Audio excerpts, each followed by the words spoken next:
آپ کی چارپائی کے پاس آ کر صحابہ کھڑے ہو جاتے تھے، وہ میں ابھی بتاتا ہوں۔ تو آپ نے فرمایا سب سے پہلے جبریل و میکائیل آ کر میرے اوپر درود و سلام پڑھیں گے، پھر اس کے بعد ساتوں آسمان کے فرشتے باری باری آئیں گے۔ جب وہ چلے جائیں گے تو پھر سب سے پہلے میرے خاندان، میرے اہل بیت کے مرد آ کر میرے اوپر سلام پڑھیں گے، پھر ان کی خواتین آ کر سلام پڑھیں گی، پھر ان کے بچے آئیں گے، پھر ان کے نوکر اور نوکرانی آئیں گی، اس کے بعد مہاجرین مکے کے قریش آئیں گے، اس کے بعد ان کی عورتیں آئیں گی، ان کے بچے آئیں گے، ان کے نوکر اور نوکرانی آئیں گی، اس کے بعد مدینہ والے آئیں گے، پھر مدینہ کی خواتین آئیں گی، پھر ان کے نوکر نوکرانی آئیں گے، اور اس کے بعد مجھے تم اللہ کے سپرد کر دینا۔ اور پھر آپ نے ایک عجب بات فرمائی جو کسی نبی نے نہیں فرمائی، فرمایا کہ میرے بعد میری آنے والی امت کو میرا سلام کہہ دینا، اور انہیں کہنا کہ ان کے بعد جو آئیں ان کو بھی میرا سلام کہہ دینا۔ اور اس طرح میرے سلام کو قیامت تک اللہ کے نبی نے پہنچایا کہ ہر آنے والی امت، ہر آنے والی نسل، اگلی نسل کو اس نبی کا سلام پہنچائے۔ آپ کے جانے میں 5 دن باقی تھے، تو آپ نے فرمایا مجھے 7 کنوؤں کے پانی سے غسل کرواؤ۔ تو 7 کنوؤں سے پانی لایا گیا مشکیزوں میں بھر کے۔ تو حضرت عائشہ کے گھر میں کوئی ایسا ٹب نہیں تھا جس میں بیٹھ کے وہ آپ نہا سکتے، تو حضرت حفصہ کے گھر سے ٹب منگوایا گیا، آپ اس میں بیٹھے، تہمت باندھا ہوا تھا، کرتا اتارا، اور آپ پر 7 کنوؤں کا پانی ڈالا گیا، تھوڑا تھوڑا تھوڑا تھوڑا تھوڑا تھوڑا، تو اس سے بخار کی شدت کم ہوئی، اور آپ سر درد کی وجہ سے آپ نے ایسے پٹی باندھی سرخ رنگ کی، اور اس کے بعد حضرت علی اور فضل بن عباس کے کندھوں کا آسرا لے کر آپ مسجد میں تشریف لائے، اور آپ ممبر پر بیٹھے، اور آپ نے فرمایا لوگو میرے جانے کا وقت آ چکا ہے، میں نے کسی پر زیادتی کی ہو، کسی کو تھپڑ مارا ہو، کسی کو چھڑی ماری ہو، کسی کا حق دبایا ہو، تو میں اپنی جان کے ساتھ، مال کے ساتھ حاضر ہوں، مجھ سے یہیں بدلہ لے لو، آخرت میں میرے خلاف کوئی دعویٰ نہ کرنا، میں آخرت کے حساب کو برداشت نہیں کر سکتا۔ جن کے طفیل لوگوں کا حساب معاف ہوگا، جن کی طفیل، جن کی شفاعت پر لوگ بے حساب جنت میں جائیں گے، وہ روتے ہوئے فرما رہے ہیں کہ میں آخرت کے حساب کو نہیں دے سکتا۔ تو سارے صحابہ رونے لگے، لیکن آپ اپنی بات کو دہراتے رہے، کوئی بھی نہیں اٹھا۔ تو آپ نے ظہر کی نماز پڑھائی، ظہر کے بعد پھر ممبر پر آئے اور فرمایا کہ لوگو یہیں مجھ سے حساب کتاب کر لو، آگے نہ کرنا، بتاؤ میں نے کسی کا کوئی حق دینا۔ ایک صحابی کھڑے ہو، یا رسول اللہ آپ نے میرے 3 روپے دینے ہیں، 3 درہم۔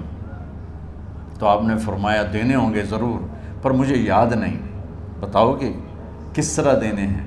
کہ یا رسول اللہ آپ کے پاس سائل آیا تھا، آپ سے مانگا، آپ کے پاس تھے نہیں، تو آپ نے مجھ سے کہا تیرے پاس کچھ ہیں؟ تو میرے پاس 3 درہم تھے، تو آپ نے فرمایا تو دے دے، میں بعد میں ادا کر دوں گا۔ تو کہا ہاں یاد آ گیا، میرے نبی کے گھر میں تو تیل نہیں تھا، ایک چھٹانگ جس سے چراغ جلتا، پیسہ کہاں سے آتا؟ تو آپ کے سامنے آپ کے کزن فضل بن عباس کھڑے تھے، آپ نے فرمایا فضل میرا قرضہ ذمے لیتے ہو؟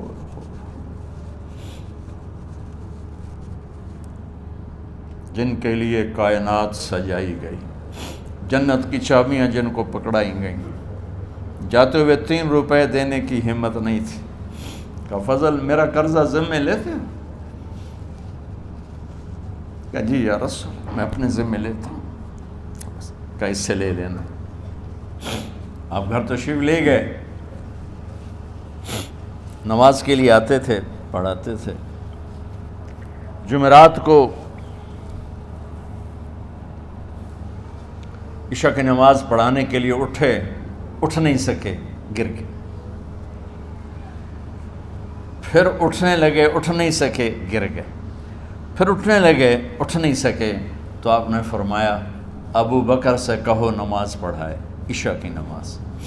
ابو بکر ذرا پیچھے کھڑے تھے، عمر آگے کھڑے تھے، تو لوگوں نے کہا نماز ہی پڑھاونی، کوئی پڑھا دے، تو انہوں نے حضرت عمر کو آگے کیا، انہوں نے کہا اللہ اکبر، جب حضرت عمر کی تکبیر سنی تو آپ نے اندر سے زور سے فرمایا عمر کو پیچھے کرو، ابو بکر کو آگے کرو، میرے رب کا فرمان ہے میرے مصلی پر ابو بکر کے سوا اور کوئی کھڑا نہیں ہو سکتا۔ جمعرات کی عشاء، جمعہ ہفتہ اتوار کی 15 نمازیں اور پیر کی فجر کی 16 اور جمعرات والی 17 نمازیں ابو بکر نے پڑھائیں میرے نبی کی موجودگی میں۔ ہفتے کے دن ظہر یا عصر میں آپ علی و فضل بن عباس کے کندھوں پر ہاتھ رکھ کے مسجد میں داخل ہوئے اور ابو بکر نماز پڑھا رہے تھے۔ ادھر محسوس ہوا کہ اللہ کے نبی آ رہے ہیں تو ابو بکر نے یوں پیچھے ہٹنا شروع کیا ایسے تاکہ مصلی سے ہٹ جائیں، تو آپ نے ایسے ہاتھ کا اشارہ فرمایا کہ کھڑے رہو، ہٹو نہیں، کھڑے رہو، تو وہ پھر آگے مصلی پر آ گئے۔ تو آپ تشریف لائے اور الٹے ہاتھ ابو بکر کے ساتھ بیٹھ کر آپ نے ظہر یا عصر کی 4 رکعت نماز ابو بکر کی امامت میں ادا فرمائی۔ یہ آپ کی آخری نماز تھی مسجد کے اندر امت کے ساتھ اور تشریف لے کے۔ جمعہ کا دن تھا، جبریل آئے، یا رسول اللہ مجھے اللہ نے بھیجا ہے کہ جاؤ میرے محبوب کا حال پوچھ کے آؤ۔ اللہ اکبر! تو اب درد اور بخار دونوں چیزیں تھیں، سر کا درد بھی ہیوی ویٹ تھا اور بخار بھی، تپش۔ تو آپ نے کہا جبریل تکلیف ہے، تکلیف میں۔ ہفتے کا دن پھر جبریل آئے، یا رسول اللہ مجھے اللہ نے بھیجا ہے کہ جاؤ میرے محبوب کا حال پوچھ کے آؤ۔ پھر آپ نے فرمایا تکلیف میں۔ اتوار کو پھر جبریل آئے، یا رسول اللہ نے بھیجا ہے کہ جاؤ میرے محبوب کا حال پوچھ کے آؤ۔ 12 ربیع الاول آ گئی، 632 عیسوی اور 11 ہجری، آپ کی طبیعت میں بشاشت آئی۔ تو صحابہ نماز پڑھ رہے تھے، آپ نے دروازہ کھول کے سب کو یوں دیکھا۔ تو حضرت انس فرماتے ہیں ہم سب نماز میں تھے، لیکن جب دروازہ کھلنے کی آواز آئی اور اللہ کے نبی کا چہرہ، تو ہم سب نماز میں یوں ہو گئے، نماز کے اندر ہی سارے اللہ کے نبی کو دیکھنا شروع کر دی، بھول ہی گئے کہ نماز پڑھ رہے ہیں، ایسے گم ہو گئے آپ میں۔ تو آپ نے جلدی سے دروازہ بند فرما دیا۔ یہ آپ کی آخری زیارت تھی اپنی امت کے لیے۔ اس کے بعد آپ اپنے اللہ کی طرف کا سفر شروع کیا۔ تو اشراق کے بعد آپ نے اپنے بیگمات کو بلایا، ان کو بتایا نہیں کہ میں آج جا رہا ہوں، سب سے ملے، سب کو الوداع کیا اور انہیں بھیجا۔ اس کے بعد آپ نے حضرت فاطمہ کو بلایا، جنت کی عورتوں کی سردار، سب سے زیادہ محبوب بیٹی، سب سے زیادہ جگر کا ٹکڑا، دل کا ٹکڑا کا، جس نے فاطمہ کو دکھ دیا مجھے دکھ دیا، جس نے اسے سکھ دیا مجھے سکھ دیا۔ ہاں، ان کو قریب کا، بیٹی قریب ہو، تو ان کے کان میں کہا میں جا رہا۔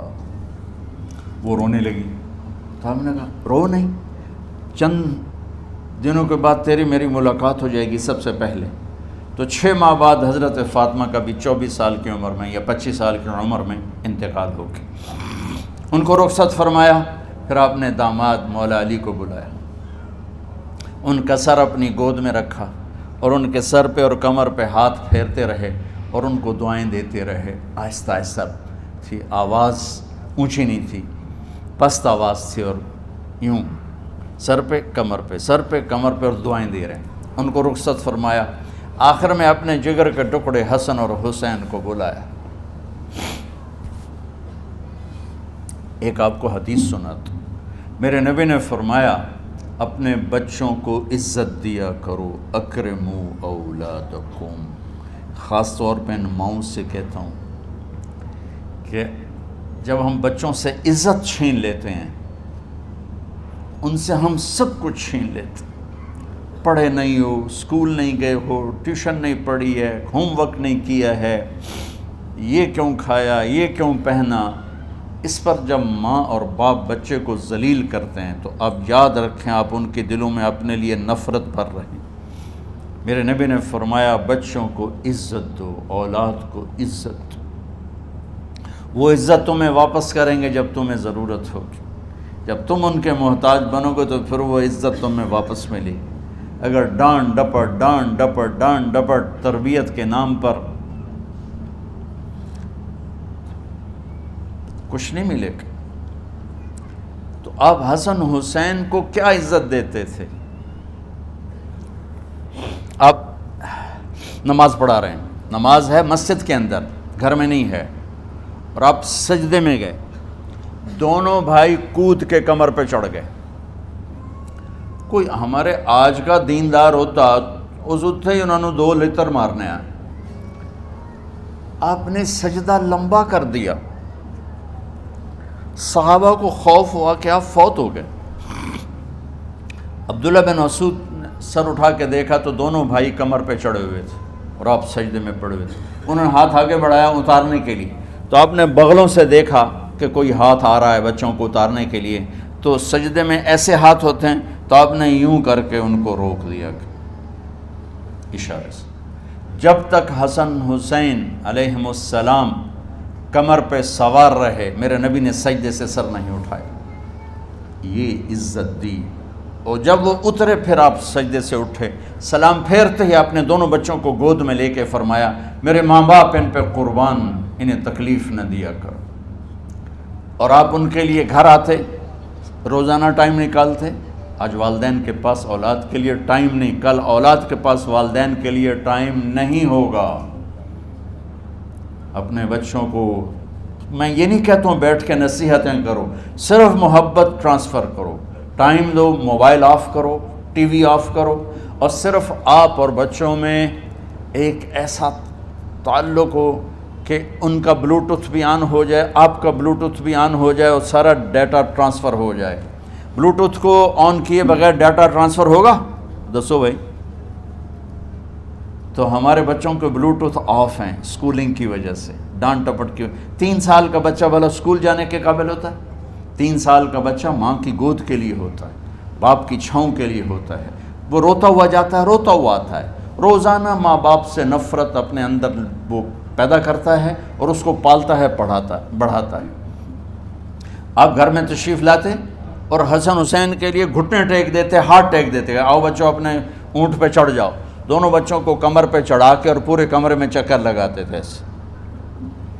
پھر پوچھتے تمہاری سواری کیسی ہے، اونٹ کیسا ہے؟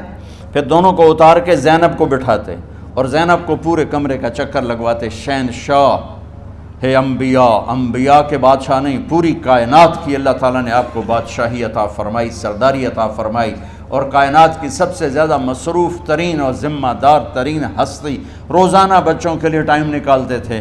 ادھر چھوٹا سا تاجر کہتا ہے ٹائم کوئی نہیں، یا مائیں کہتی ہیں ٹائم کوئی نہیں. ہائے ہائے ہائے، جگر کے ٹکڑوں کو بلایا، جو ہی سینے سے لگایا آنسو شروع ہو گئے. بیویوں کو رخصت کیا، خاموش. بیٹی کو رخصت کیا، خاموش. داماد کو رخصت کیا، خاموش. جو ہی بچوں کو سینے سے لگایا تو آپ کے آنسو نکلنا شروع ہوئے کہ ایک زہر میں تڑپ تڑپ کے مرے، ایک کا سر کٹ کے نیزے پہ چڑھا. میرے نبی آگے آنے والے زمانے میں دیکھ رہے تھے کہ میرے بچوں کے ساتھ کیا ہونے والا ہے. اس پر آپ بے قرار ہو کر روئے، بولے کچھ نہیں. ان کو بھی رخصت فرما دی. جب وہ چلے گئے تو جبریل آ گئے، یا رسول اللہ باہر ملک الموت دروازے پر کھڑا ہے، اندر آنے کی اجازت چاہتا. تو آپ نے فرمایا آ جائے. میں نے کب روکا؟ تو ملک الموت اندر آیا. ایک فرشتہ اور بھی تھا، کہا السلام علیکہ یا رسول اللہ. یا رسول اللہ میں آپ کو سلام پیش کرتا ہوں، میں نے کبھی کسی کو سلام نہیں کیا. آپ کے رب نے فرمایا جب جاؤ تو اجازت لے کے جانا، بن اجازت اندر نہ جانا. میں کبھی کسی سے اجازت نہیں لیتا. اللہ تعالیٰ نے فرمایا آنا چاہیں تو لے آنا، رہنا چاہیں تو چھوڑ کے آ جانا. یہ اختیار اللہ نے کبھی کسی کو نہیں دیا. آپ پہلی اور آخری ہستی. تو آپ نے فرمایا اگر میں اجازت دے دوں تو میری جان نکالو گے؟ کیا جی نکالو، میں تو اللہ کے امر کا پابند. تو آپ نے جبریل سے پوچھا کیا کہتے ہو، تم کیا کہتے ہو؟ جبریل نے کہا یا رسول اللہ، اللہ آپ کی ملاقات کے شوق. میرے بھائی بہنوں، اللہ سے یہ دعا کیا کرو کہ اللہ ایسی موت دے جب جانے کا وقت ہے تو ہماری ملاقات کے شوق میں ہو۔ ایک صحابی کا انتقال ہوا، آپ نے ان کی قبر پہ جا کے یہ دعا کی، یا اللہ طلحہ جب تیری بارگاہ میں پیش ہو تو اسے دیکھ کے مسکرائے، یہ تجھے دیکھ کے مسکرائے، سارے دکھ درد دور ہو جائیں گے۔ تو جبریل بولے یا رسول اللہ آپ کی ملاقات کے شوق میں۔ آپ نے فرمایا جاؤ اللہ سے پوچھ کے آؤ میرے بعد میری امت کے ساتھ کیا کرے گا، جاؤ پوچھ کے آؤ حسن حسین کے ساتھ کیا کرے گا۔ یہ پوچھنا، ہر کوئی اپنے بچوں کو یاد کرتا، مرنے والے بچوں کو یاد کر، بچے میلاد۔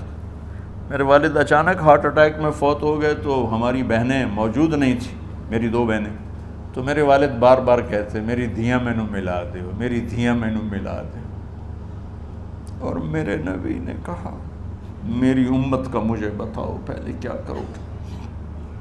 حسن حسین کا نہیں کہا، جن کو ذبح ہوتے بھی دیکھا، زہر میں تڑپتے بھی دیکھا۔ واہ یا رسول اللہ، آپ نے کیا وفا کی اور ہم نے کیا صلہ دی، سارے خنجر انہی کے سینے میں ہی اتار دیے، ہر تیر کھینچ کے آپ کے جگر کے پار کیا،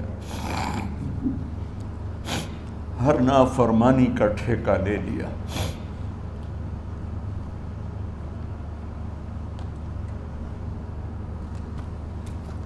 جاؤ پوچھ کے آؤ میرے بعد میری امت کا کیا کرے گا۔ تو جبریل جا کر پیغام لائے کہ اللہ تعالیٰ فرما رہے ہیں ہم آپ کی امت کو تنہا نہیں چھوڑیں گے۔ میرے رب کی عزت کی قسم، خواتین و حضرات، میرے رب کی عزت کی قسم، میرے نبی یہ بات نہ اٹھاتے تو کوئی ہم میں خنزیر بنتا، کوئی بندر ہو جاتا، کوئی کتا ہو جاتا، کوئی سانپ بچھو بن جاتا۔ اللہ کی ہم سے کیا رشتہ داری۔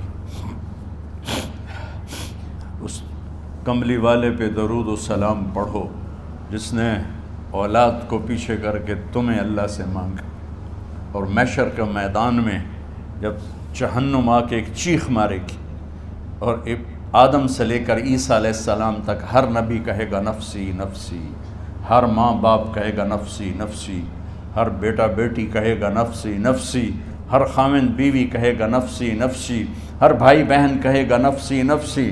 حضرت ابراہیم کہیں گے یا اللہ کسی کا سوال نہیں کرتا، میری جان بچا۔ عیسیٰ علیہ السلام کہیں گے یا اللہ میں اپنی ماں مریم کا بھی سوال نہیں کرتا، میری جان بس نفسی نفسی۔ کہ ہنگامے میں ایک آواز آئے گی امتی امتی۔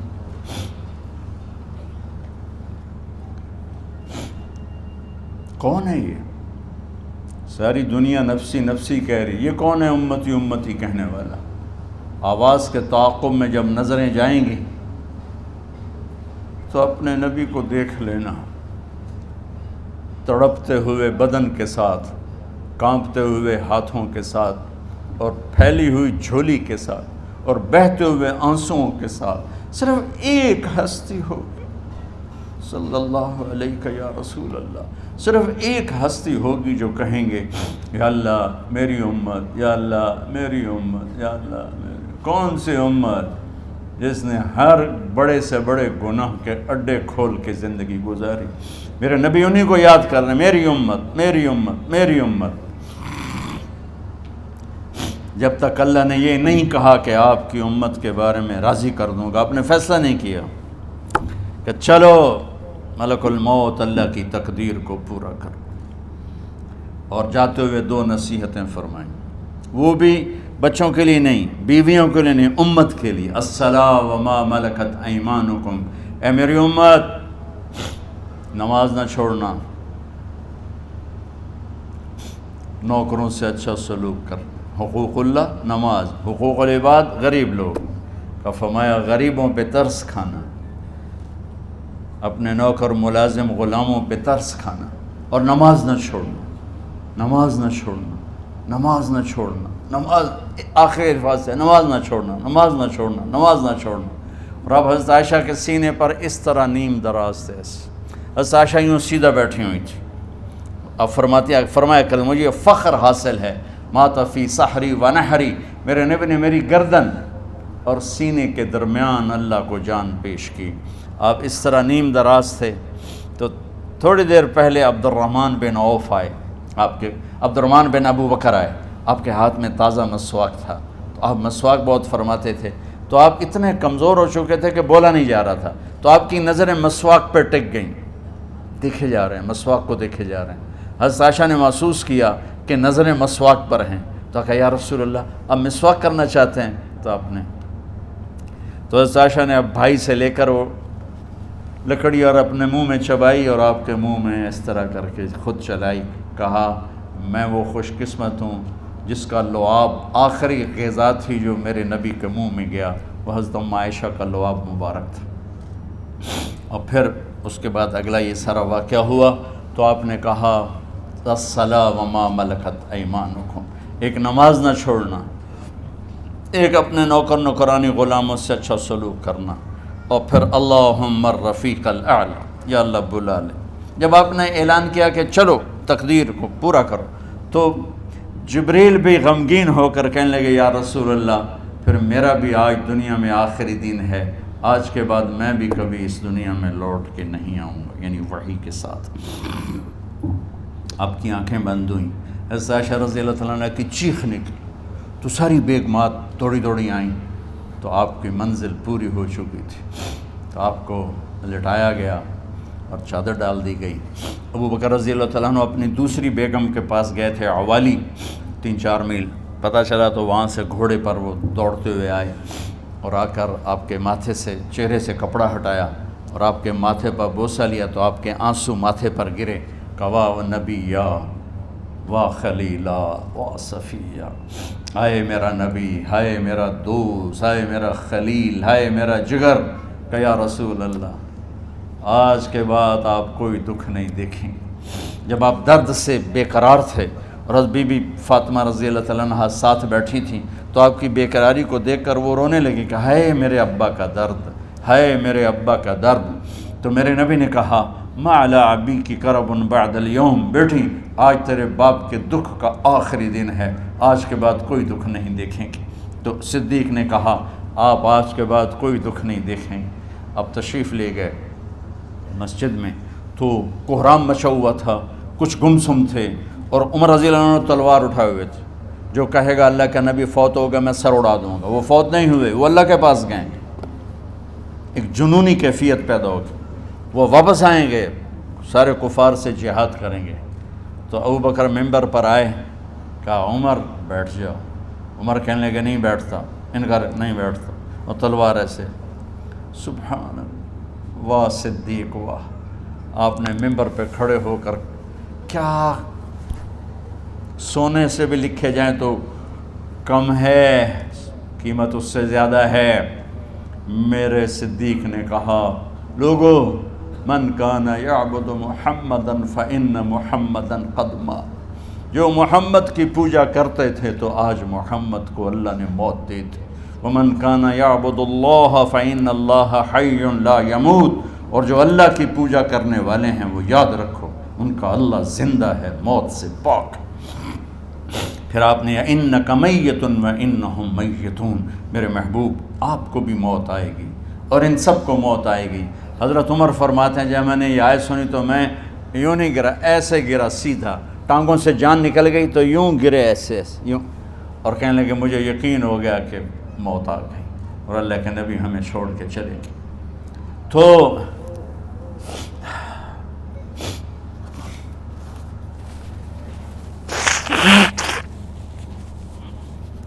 غسل کون دے، کیسے دے؟ اہل بیت نے غسل دینا تھا۔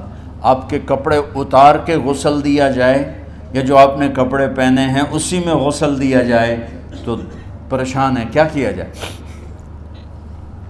سب پہ اونگ طاری ہو گئی، ایک دم سب کو نیند آئی اور غیب سے آواز آئی کہ ہمارے نبی کو کپڑوں سمیت غسل دیا جائے۔ آپ کے بدن مبارک سے کپڑا نہیں اتارا کوئی اتارے نہیں، تو اس آواز پر سارے بیدار ہوئے۔ تو حضرت عباس، فضل بن عباس، شقران آپ کے غلام، اور اسامہ بن زید اور علی بن ابی طالب آپ کو غسل دینے والے تھے۔ حضرت علی آپ پر پانی ڈال رہے تھے اور فضل بن عباس جسم کو مل رہے تھے، اور حضرت علی ساتھ ساتھ روتے ہوئے، یا رسول اللہ، آپ نے ہمیں صبر کا حکم دیا، اگر آپ ہمیں صبر کا نہ کہتے تو آج ہم دنیا کو رو کے دکھاتے، اور آج ہم دنیا کو اپنا غم دکھاتے کہ کس طرح غم کیا جاتا ہے۔ اور یا رسول اللہ، آپ کے جانے پر وہ نقصان ہے جو قیامت تک نہ پہلے ہوا نہ بعد میں ہوگا، کہ آپ کے بعد نبوت کا دروازہ بند ہو گیا۔ اس طرح پانی بھی ڈال رہے تھے اور روتے بھی جا رہے تھے، اور فضل بن عباس وہ آپ کے پہلو بدل کر ہاتھ مل رہے تھے، ہاتھوں سے مل رہے تھے۔ قبر کے کھودنے کا وقت آیا تو وہ لحد ہوتی ہے، کھڈا کھود کے پھر سائیڈ میں کھڈا کھودا جاتا ہے، اور ایک ہوتا اسٹریٹ جیسے ہمارے ہاں ڈال کے اوپر وہ سلیب ڈال دیتے ہیں، تو کیسے بنائی جائے؟ تو ابو طلحہ رضی اللہ تعالیٰ عنہ قبر بناتے تھے وہ والی لحد والی، تو فرمایا جو پہلے آ جائے گا نا وہی قبر تیار کر لیں۔ تو ابو طلحہ پہلے آ گئے، تو لحد والی قبر تیار کی گئی، اور آپ کے کفن دینے کے بعد وہی وہ سب چلے گئے۔ اس کے بعد باری باری اہل بیت، ان کی خواتین، ان کے بچے، پھر مہاجرین، ان کے خواتین، ان کے بچے، ان کے نوکر، پھر انصار، ان کی خواتین، ان کے بچے، ان کے نوکر۔ تو پیر اور منگل یہ 2 دن سارے گزر گئے، اور منگل کو عشاء کے بعد جا کر، یعنی بدھ کی رات، آپ کی تدفین کا وقت آیا۔